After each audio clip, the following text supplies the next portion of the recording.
avant, au village, il n'y a même pas d'hôpital. Il faut être aussi clair. Voilà, il n'y avait rien, même s'il y avait, c'était vraiment éloigné. Il faut vraiment faire des kilomètres avant d'arriver dans un hôpital. Maintenant, souvent, des malades, tu les prends pour dire que tu vas prendre ton malade du village, aller ailleurs.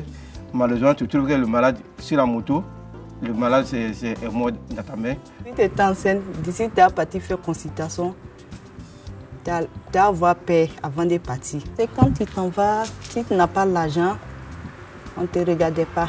Quand un enfant tombe malade comme ça, que tu n'as pas l'argent, donc tu es obligé de payer des médicaments au dehors. Aujourd'hui, il y a un centre de santé dans mon village. Quand la situation devient critique, nous avons une ambulance pour évacuer nos malades. Où on est maintenant là, tout est changé. Quand tu t'en vas à l'hôpital, pour aller accoucher, même si tu as 5 000 francs, en tout cas accouchement, pour faire, on peut te prendre à 5 000 francs.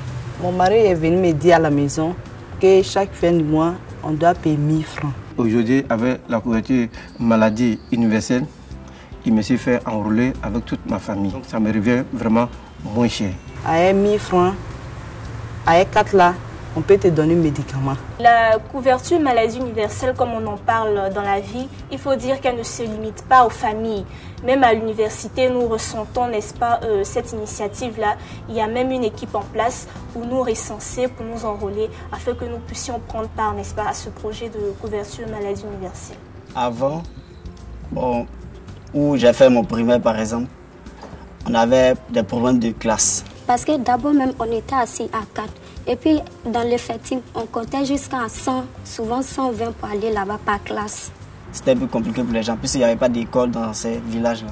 Mon père, franchement, n'avait pas peur de me laisser aller à l'université, mais il se disait qu'il n'avait pas assez de moyens pour m'envoyer dans une grande école.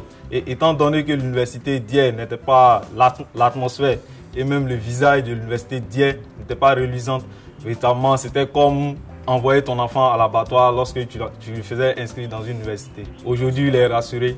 Il est rassuré totalement aujourd'hui avec les différentes réformes qui ont été lancées par le gouvernement en place. Nous sommes en sécurité entre étudiants, on n'a pas à s'en faire. Il y a eu des constructions aussi de nouvelles classes qui permettent à ceux qui étaient dans les villages qui ne pouvaient pas aller à l'école puissent accéder à l'école facilement. Il y a même des salles multimédia où on peut faire des recherches. Les réformes qui ont été lancées par le gouvernement, notamment concernant la réouverture des différentes universités d'abord et la construction des nouvelles écoles. Parce que nous disons comme ça qu'une école ouverte est une prison qui est fermée. Tout a été vraiment mis en place, les bâtiments sont bien peints, vraiment la beauté, il n'y a rien à dire. Donc j'ai vécu l'avant, j'ai vécu l'après, je suis jeune étudiant et ça a eu des impacts. Les différentes réformes qui ont été lancées ont eu des impacts sur ma vie universitaire, également sur ma vie familiale. C'est pourquoi je suis avec ADO. Je suis avec ADO. Je suis avec ADO. Je suis avec ADO. Je suis avec ADO. Je suis avec ADO.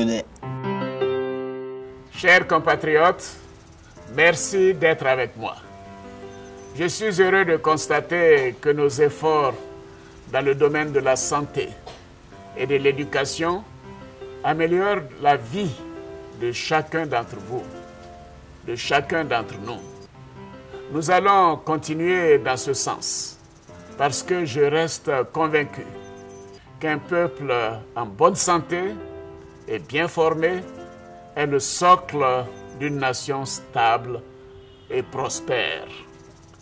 Je suis ADO. Je suis avec vous. Nous allons réussir ensemble. Nous allons réussir ensemble. Nous allons réussir ensemble.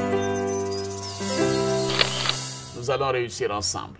La Côte d'Ivoire, la Côte d'Ivoire.